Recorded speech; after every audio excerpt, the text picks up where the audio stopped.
a product person or a senior executive just kind of dipping your toes in the water. So hopefully everyone will be able to get a lot of useful information out of this.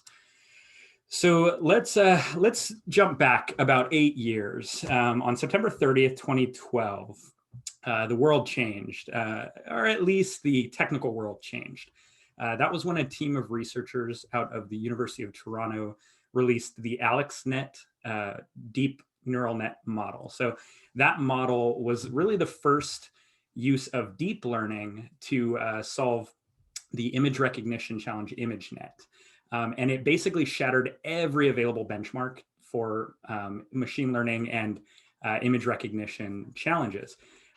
They were also one of the first teams to use a GPU to train. So that research paper that came out on September 30th, and that model really influenced and opened up the floodgates to a lot of more novel applications. And it really set the stage for where we are today, where we're kind of in this new futuristic world where we're starting to see machine learning solutions popping up everywhere. When you apply for credit at the bank, when you take your car to the car wash, when you do your taxes every year, you're underlying all of those experiences are various automations and various improvements to that process using machine learning. So with all that in mind, why is it that some of our security practices and our coding quality things are still kind of stuck in the Wild West? To some extent, there isn't any standard practices that we can follow. There's a lot of news that comes out every day of new exploits or new things that are going wrong in machine learning models in the wild. And there's not a lot of discipline on the side of the machine learning engineers and the data scientists, or a lot of experience or even interest in exploring this set of things. But to be honest, that's the biggest existential threat that we are facing as in machine learning. You know, when you think about, people talk about they talk about AI winters and machine learning winters, security and kind of ML ops and all of these things are the things that we really need to get figured out in the next year or so, or else we're going to lose a lot of investment and we're going to lose a lot of interest in the space. So let's take a step back from machine learning and talk about what is a secure system in general. So one way to kind of look at it is a secure system is a system that can be depended upon and is guaranteed to behave as expected. So within the realm of machine learning, that's one that you can rely on the inputs and the outputs being consistent as your model is in operation. Anyone who's ever done any real production machine learning knows that that is one of the most challenging aspects of the entire game, is making sure that you're accounting for model drift and keeping your systems performant over time. One useful kind of security model that can help as you're developing any system is the CIA model. So you're looking for kind of 3 key things to ensure that your model is nice and secure, or your system is nice and secure. You're looking for confidentiality, and that's that only authorized users can get access to information from the system, and only for authorized purposes. You're also looking for integrity in the system. So you want to make sure that you're guaranteeing the inputs and the outputs of your system. If, for example, with machine learning, if you have a predictive model, given a picture of a cat, you want to make sure that your model is predicting that it's a cat, if it's, you know, an image recognition type model, not that it's a dog, for example. And then finally, availability is just making sure that your system has reasonable uptime and it's available for those authorized users to use for authorized purposes. So when you look at these 3 metrics, within the world of machine learning, there are definitely challenges to all 3 of these that we're going to talk about today. So what we're going to talk about first are kind of the adversarial challenges. Those are things that are coming from kind of malicious agents out there trying to bring down your system.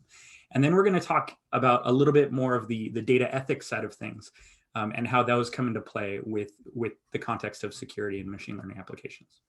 So looking at our adversarial machine learning kind of challenges here, there are 2 broad two broad challenges, two broad groupings of these sort of kind of attacks. So the first grouping are training attacks. Those are attacks that are happening when your model is training. And you might be thinking, I'm handling all of the training on my own, so why should I be worried about this? And we'll see an example of where this comes into play. The second one, inference attacks, those are actually much more challenging and much more impactful in the real world. And those are attacks that happen at inference time, when your model is actually running your predictions and serving your predictions to the wild. So let's take a look a little bit closer at training attacks. So training attacks, the most common type is called poisoning the well, sometimes known as red herring attacks. And that's where you have malicious agents that they're assumed to have some control over the training of your model. So this usually comes into play with online learning systems. So anytime you have like a chat bot that is taking in input from users, or users can upload images in real time to help train that model and tune that model. And those models are automatically online and learning from all of those samples. That's where you start to see some of those attacks coming in. And that key assumption, that third point, that assumption that your attackers have some control over the training, that's what gives them that ability to attack, but it also gives you a lot of power to defend against those sorts of attacks. So let's take a look at an example from the real world of this. So back in 2016, Microsoft AI released to Twitter a chatbot that was meant to be the typical teen, and it was going to interact with anyone and send replies back. So you could ask it what its favorite color was, and it would reply back. Microsoft actually had to take it down 16 hours after launch, because within hours, malicious agents had figured out how to prompt the chatbot with specific keywords, specific tweets to cause it to reply in extremely offensive ways. So I kind of have a few of the little responses here, but there's a funny article that Ars Technica put out about this, titled "Tay the Neo-Nazi Millennial Chatbot." So that gives you an idea of where it quickly went, and Microsoft had to take it down after just 16 hours. So that's kind of a real world example. So what are some of the solutions? And luckily, like I mentioned, the solutions for these training attacks are a little bit more manageable, a little bit easier to implement. So the first kind of potential solution is just making sure that you have some sort of a human intervention or offline updating of those model weights. The training is not happening in real time on live streams of the data coming in. You're kind of taking it offline, and you have some sort of process in place to review those and do some sort of quality control on those training examples before you actually include them in the model weights. Another potential solution is doing anomaly detection on the model input. So that's looking at, doing sentiment analysis on the tweets going into the chatbot. If you have something that's doing image recognition, looking at, are the pixel values within an acceptable range? Are there weird perturbations to it? You can also look at the distribution of and location of things. So are a certain number of attacks or a certain number of inputs coming in from a given range of IP addresses or something. So those are kind of the main techniques for the kind of training level attacks. Let's look at inference level attacks. So these are much more significant and more generally applicable. These are attacks that are happening not during training, but when you're actually serving your predictions in the wild. So if you have a tool that you're using to approve credit applications, right? And its ultimate output is maybe a score of how likely someone is to default in the future. That sort of thing can be maliciously targeted by malicious agents. And it has real world consequences, and it's very challenging to overcome inference level attacks. Usually there's, attackers look for a short feedback, and they try to estimate, okay, if we make minor changes to maybe the credit profile of an applicant, how does that affect things? And then they can kind of push and push and push until they can start pushing it in a different direction and causing the predictions to be made by the model to kind of go outside and catch those edge cases that you can't really catch during training. So let's look at a real example here of an inference attack. So there's a team out of the University of Washington, and they were actually mostly concerned with autonomous vehicles and self-driving cars. And they wanted to look at whether or not you could fool a self-driving car, or the camera on a self-driving car, the model within it, fool it into misclassifying a stop sign, for example, as a speed limit sign. And they were able to show that by putting these kind of stickers that you can see here over a stop sign, which the lay viewer just might think that these are just kind of random graffiti or something on the stop sign, they were able to fool the model into thinking that it was a speed limit 45 sign. They also did tests with left turn only signs where they convinced it to think it was also a speed limit sign. So instead of turning right, turning left, it was go full speed ahead. So this is, again, very, very real world tangible impact. This could be catastrophic. And these sorts of attacks are very challenging also because they undermine the public's trust in our solutions. If it's something, who's going to ever get in a self-driving car if there are even one situation where a self-driving car blew through a stop sign because of a malicious actor? So looking at the potential solutions, this is where we start to get into kind of more of the research-driven solutions and things that have been coming out of research in the past couple of years. So I posted these slides because there are links here, and they might not be totally clear via Zoom, but I posted the slides on the chat on the website, and I believe we'll figure out a way to distribute them if you would like, or if you're watching this on YouTube in a year or two. You can also reach out to me if the slides are not readily available, and I can send them over to you. But this first kind of point, adversarial training, is a somewhat unique technique where instead of training your model, let's say your model is a simple, the hello world of machine learning, a classifier that predicts whether a picture is a cat or a picture of a dog. And so your training inputs are labeled images of this is a cat, this is a dog.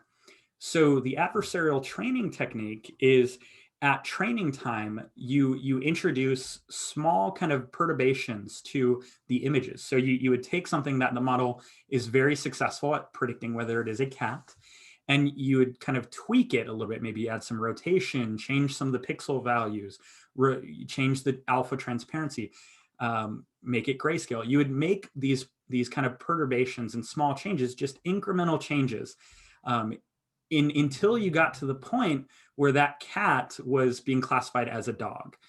And then at that point, you would pull that out and then add that as a new sample to your training data set of a cat, so that the model would learn that, okay, with all of these little changes, it's still a cat. So the challenge with adversarial training is, on one hand, it's very difficult to know all of the ranges of different attacks that people might do.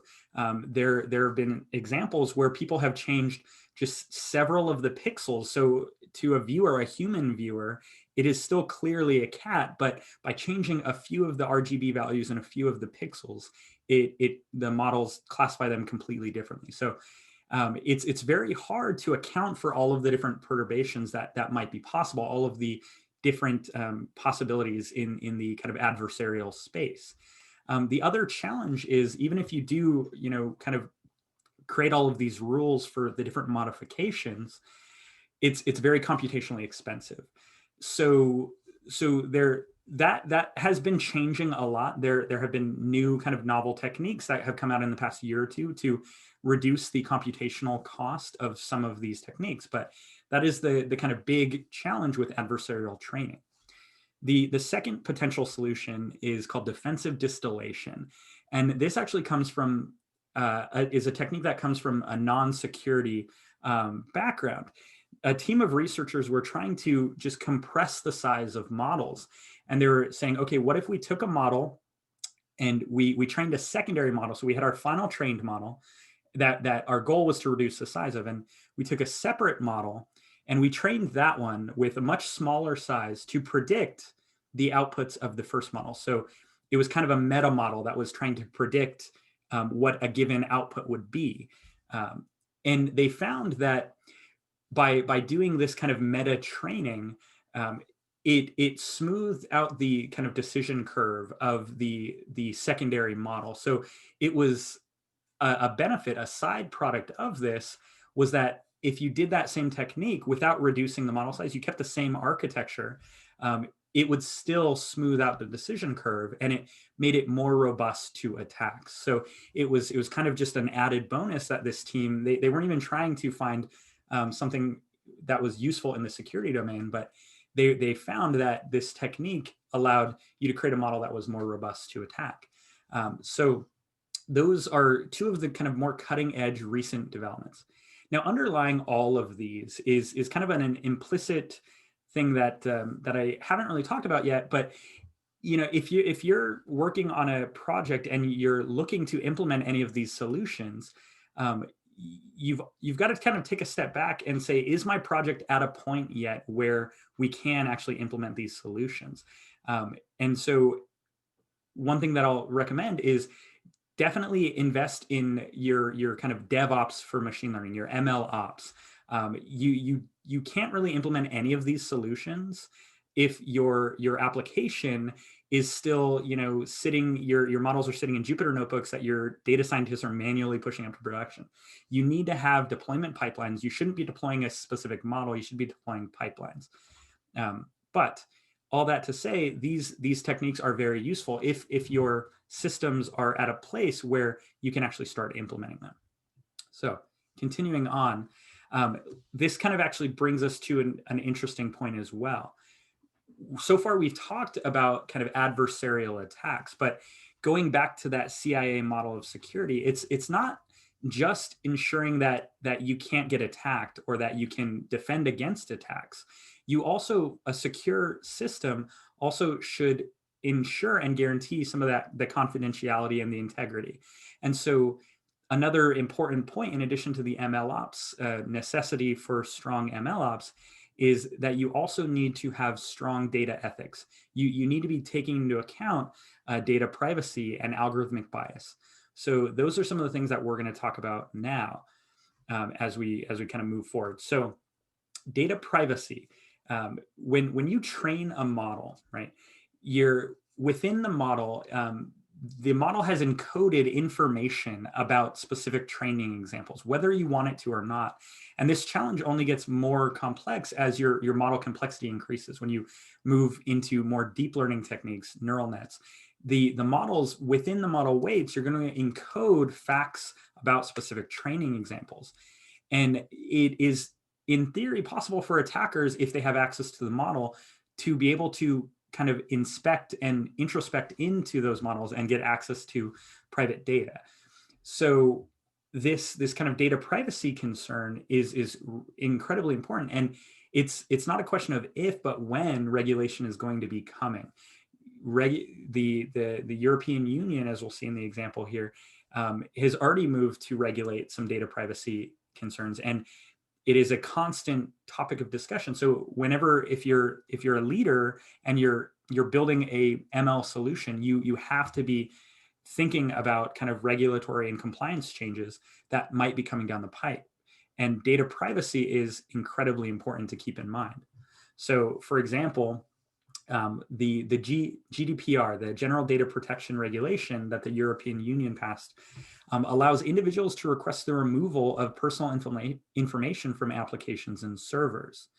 So the question then becomes, if you had a machine learning model that was trained on an individual's data, for example, and they requested that you remove it, how can you ensure that it's completely removed? How can you guarantee to that customer and also to the compliance and regulatory agencies that that information has been removed from the models and it's not encoded in the model rates? It's not as simple as just removing it from your training data. because those models were already trained on it. So there's a few different solutions that again have come out in the past couple of years to help resolve some of these issues. So the first point here, private aggregation of teacher ensembles, and this is actually a technique that is designed. Its intention is to solve that question of how can you guarantee to your customers or to your regulatory bodies that client information is not being is remaining confidential, and it's not being displayed to end users, or malicious agents cannot get access to it. So the idea behind it is, instead of a single model that's running your predictions, let's say it's predicting your credit, it's approving you for credit if you apply for a loan.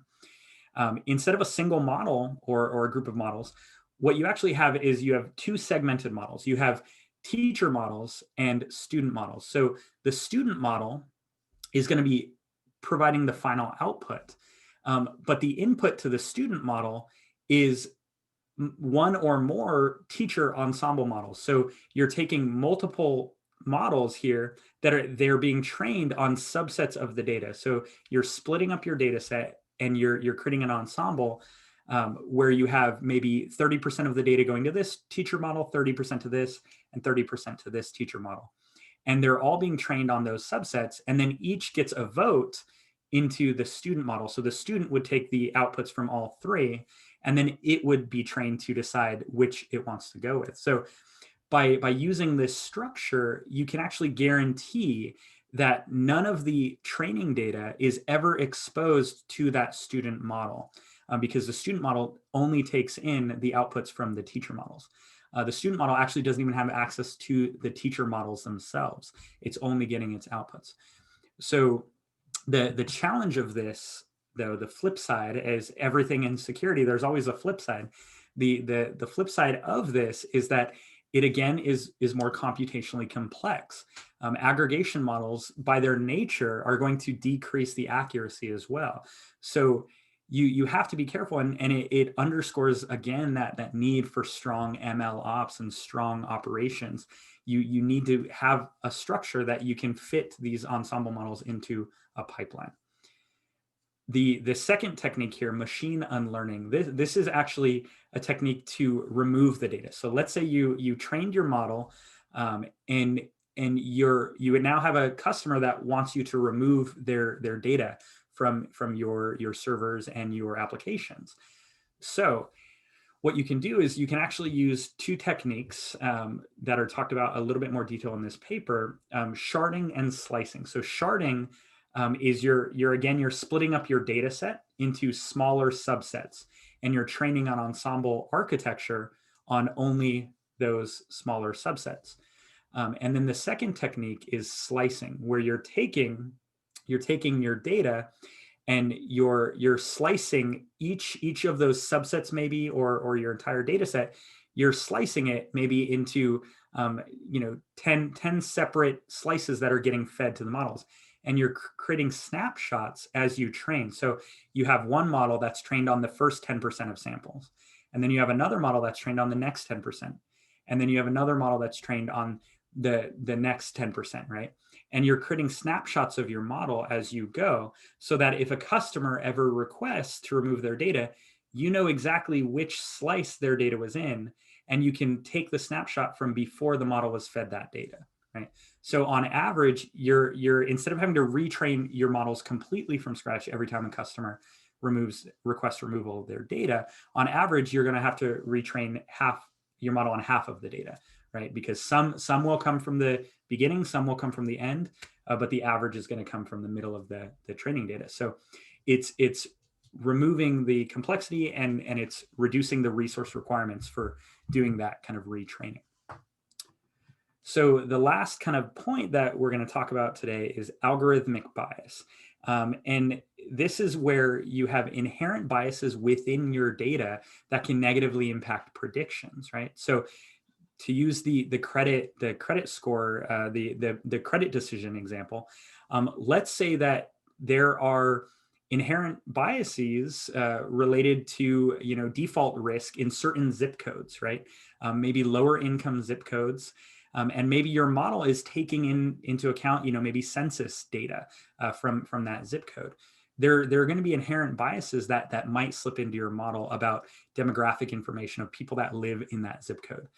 And then your model might end up kind of just predicting, no, or a low or a high default risk for those folks that are coming out of certain zip codes. And these sorts of algorithmic biases are very hard to identify and account for during training and validation of your models. It's very hard. Usually these are the ones that you hear about in the news, after the fact, where it's like, oh, Google released this image sensing door light that senses when people walk into the room, and it can't identify African American people. And that's actually a real thing that happened. And it's because their training data did not include enough samples of African American people. So it's very hard to account for these, and usually you don't find out about it until after the fact. But there are things that we can use and software and tools we can use, which we'll talk about in a little bit, to help with this. But this is probably the biggest existential threat to the widespread adoption of AI and ML. As I said, this is one of those things that really undermines the integrity of artificial intelligence. And if we can't figure out some of these issues, we're not going to be able to get anywhere. So an example of this that was actually very famous or infamous was the Compass Risk and Recidivism Assessment. So recidivism is when you have a criminal offender who recidivism is when they commit further crimes down the line. So if you have an offender that is arrested and they're released on bail, and the recidivism is how likely they are to commit further crime or offenses. So there's a model that was built, and it is used and is still used by several state judges to score kind of offenders. So on how likely they are to commit further crimes. And there was a report that was put out by ProPublica that showed that this model, this architecture, this tool is incredibly racially biased. So if they took people who had the very, very similar backgrounds and profiles, the only distinction being that they were of different races, and they found that almost universally the white offenders were scored as low risk and the African American offenders were scored as high risk. So this again has tangible real world impact. And how can you account for that? The data itself, the arrest record data, that this model was trained on data primarily out of the state of Florida over about a decade. And the arrest data out of that state, unfortunately, includes many more people of color. And that is a problem. So that inherent bias within the data infected the model, and kind of impacting this and exacerbating this problem is that this Compass model was a black box system. It was not open for, it was not open sourced. It was not available for people to look at and researchers to vet. So it was a very challenging task. So the potential solutions here are kind of two for algorithmic bias, or there's actually many more solutions proposed, but these are the two kind of main ones. The first is model explainability and interpretation. So allowing your users and your researchers of your model, your developers of your model, to peek into the black box and actually explain why did it make a given prediction. If it's scoring someone as a 7 on the recidivism score, you need to be able to point to the factors that contributed to that, right? Another novel technique was using actually generative adversarial networks, and this is adversarial in a slightly different context than what we talked about earlier with threats. This technique uses adversarial networks to train kind of a secondary model to identify these biases and point out some of these biases in their data. So yeah, what's up? We've got about 8 minutes left or so. Yeah, we're just about wrapped up. So what I wanted to kind of close with here is some resources for you, because we've talked about, I've showed some potential solutions, and most of them have been around research-driven approaches. So what I've linked earlier has been mostly research papers for actual practitioners. But here are some actual software tools if you are working on a team, or if you have a team of folks that are working on some ML solutions. So the first one I want to talk about is Clever Hans. And this is a subset of the TensorFlow project, but it actually works with some of the other deep learning frameworks. And this is specifically focused on deep learning security. And it actually has lots of broad tools for testing and scoring, identifying algorithmic bias, identifying privacy concerns. And a lot of these techniques that I've talked about, there are implementations in the Clever Hans library for some of these things. So the pate and some of these other techniques that we talked about today. The Adversarial Robustness Toolbox is another one. And this one comes from the Trusted AI think tank. And this one is a little bit more broad. It is not deep learning specific like Clever Hans. It actually covers some of your shallow learning algorithms, scikit-learn and using k-nearest neighbors and support vector machines, and your more traditional, much more prevalent machine learning algorithms. The third tool that I've highlighted here is Lime, and this one hits at the kind of explainability concern. So opening up that black box and looking at why did your model predict a certain outcome. So I also wanted to share a couple additional kind of textual resources here. So these are mostly books or blog posts that are not necessarily specifically security. The first one is a fantastic book that dives into a lot more detail. And if you're a security practitioner, I highly recommend this because the majority of it is how do you actually use machine learning in the security domain instead of applying security to machine learning. The second one is MLOps. As I said, you're not going to get anywhere with any of these solutions unless your application is architected such that it can support them. So MLOps is incredibly important as we move forward in our domain. The third one is more of a general machine learning book. So this is probably the best. If you have very little experience with machine learning, this is probably the best resource I can recommend to start diving into real practical application production ready machine learning. The fourth one is a really good one if you're a senior leader and you're just concerned. It's not specific to security. Security does come into play, but it's more about the overall challenges. And it also has probably one of the funniest titles I've seen in a paper or a post recently. And the last one is the Clever Hans blog. So the library has very, very useful posts and stuff. So with that, I know we only have about 5 minutes left, but we can open it up to questions now. And thank you all for attending. And let's see, are there any questions? Have you pulled any questions from the Q&A that we've been looking for? Or I know, Hunter, I just want to say thank you already. It's been a very informative session so far. Definitely something I've been appreciative and been looking at a lot of too. So. Yeah, so we don't have any questions, unfortunately. Perfect. All right. I mean, I can talk a little bit more detail about some of these resources. Yes, that would be great.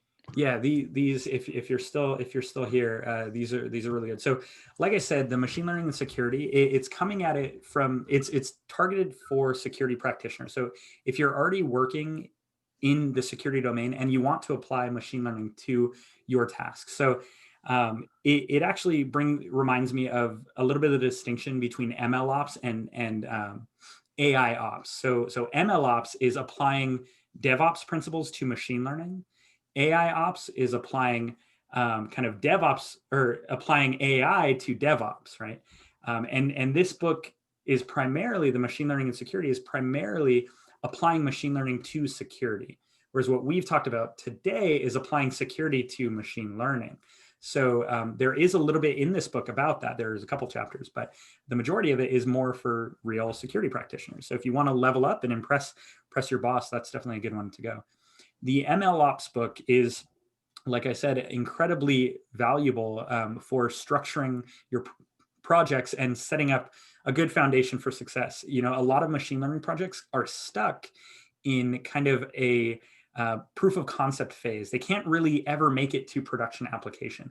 And almost in every situation that I've seen with the teams that I'm leading at ADP or the projects I've worked on in the past, the problem is not the machine learning. It's not that your models aren't performing well. It's that you don't have the software engineering and DevOps skills to push it into production. So MLOps, any of you who are working on projects or thinking about starting a project, I strongly encourage you to check out this book. The second book is still an early release, so I think there's only a handful of chapters available. The third one is far and away the best resource for learning machine learning. So I buy a copy for everyone on my team when they onboard. It's far more practical than some of the online resources. If you've ever done the Coursera course by Andrew Ng, it's a fantastic course, but it's heavily theoretical, and it doesn't really get into real world practical applications of machine learning. So that third book, Hunter? hands-on machine learning. Yeah. Yeah, we have got one question. Oh yeah, yeah, go for it. Proposition 25 in the general election brings up the issue of algorithmic bias. However, the existing system and humans also have bias. Why do you think that ML faces a higher level of scrutiny? Yeah. You know, this is kind of what I was talking about. This is the biggest algorithmic, or the biggest existential threat to our industry right now is you can't really expect widespread adoption if people are going to not have trust in the system, right? So I always say people will never remember the 1,000 good things you did for them. They'll only remember the one bad thing you did, right?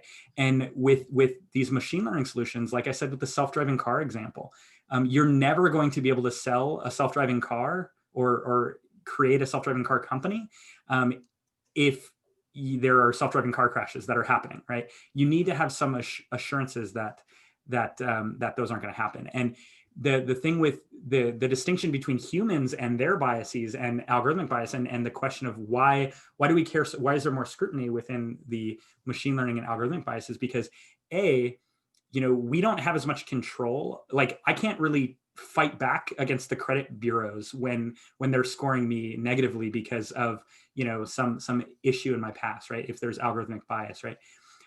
There's limited power for me to kind of get in and make a change in these systems. So because of that limited power on the consumer side, there is more oversight on the creator side, I feel.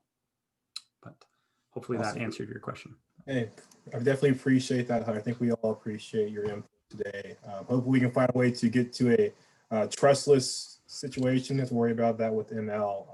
So Hunter, I want to thank you for your presentation. Appreciate all the attendees and questions, interaction during this session. If you have any questions, please feel free to contact Hunter for anything further regarding the topic. We'll make sure to have the links he's provided to be readily available to you all, so you can kind of look into this information and kind of shore up your resume to become better data stewards going forward, right? Again, thanks for joining today's presentation, and I hope you can gain some insights from the session. Have a wonderful evening, and hope you guys enjoy tomorrow's session as well. Yeah, great. Thank you very much, Courtney. Thanks, Hunter. Thanks, Hunter. Yeah, thank you.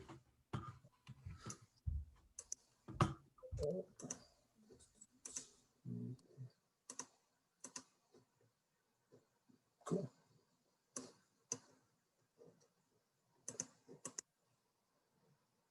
All right, Pravina. Yeah, Courtney. I guess, hey, we did it. Woo!